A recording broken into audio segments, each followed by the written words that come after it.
maybe you can think of that as height and weight.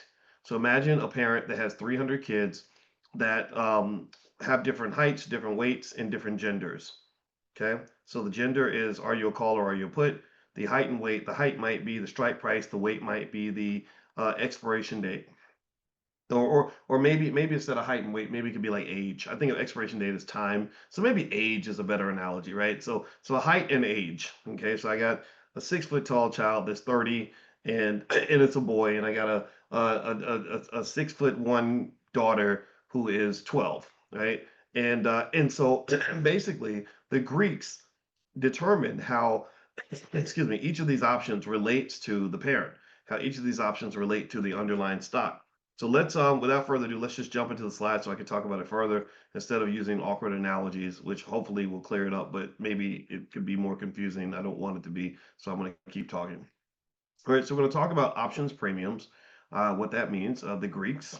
We're going to talk about something called time decay. Time decay basically relates to the fact that time is money. And when a window of opportunity is open, meaning you have an option, as time passes, and you don't use the option, you don't exercise the option starts to decay. And it's kind of like life, right? When you're 18, you have all these options, all these things you could do with your life. But then when you're 28, you have fewer options. When you're 38, even fewer. 48, fewer. So imagine if you sit there and you don't do anything, then maybe you get to where you're 58 or 68, and you look back at the options that disappeared, and that would be an example of time decay in an option. Implied volatility is you can think about that as a type of risk. Just what's the possibility that things can change. What's the possibility that things can go extremely good or extremely bad?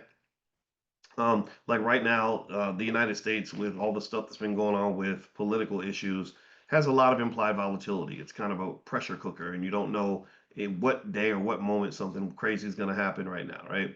We're going to do a field trip to the simulator. I'm going to show you the simulator, and also we'll get a homework assignment. So what is the premium? Well, the premium is basically the price that you pay for an option. So when you talk about the premium, you are either the buyer of the option or the seller. If you are the seller, you receive income, you receive the premium. If you are the buyer, you are paying income. It's not better to be a buyer or better to be a seller. It really depends on what you're seeking to do.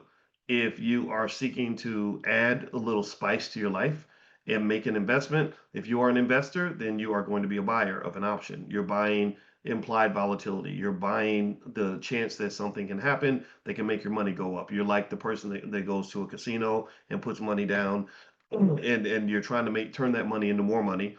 And so the difference with the options market versus a regular casino is, I think in most cases, if you do it right, the odds can really actually be in your favor as opposed to against you. And when you receive income, you are the house. You're selling risk to another person. So everything is done with a buyer and a seller. There's always a clearinghouse in the middle, so you never meet the buyers and meet the sellers. That's why you can do all this on an app. So basically, from 9:30 till 4 p.m. Eastern time, from Monday through Friday, you can go in and you can buy and sell options, and it doesn't matter how long you hold them. You can do that all day long. All right, intrinsic value plus extrinsic value. So there are some options that can be exercised right now. Some options can't be exercised. If the option has not reached the strike price yet, if the stock price has not reached the strike, then you cannot exercise that option. And that would be part of the extrinsic value of the option. The intrinsic value comes up when you have an option that can be exercised now.